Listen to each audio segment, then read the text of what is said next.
This is the bridge between phase 1 and between phase 3 and phase 4.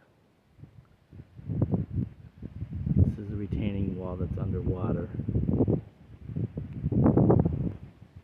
And in the middle of the lake is usually a fountain which is underwater. And there's the island.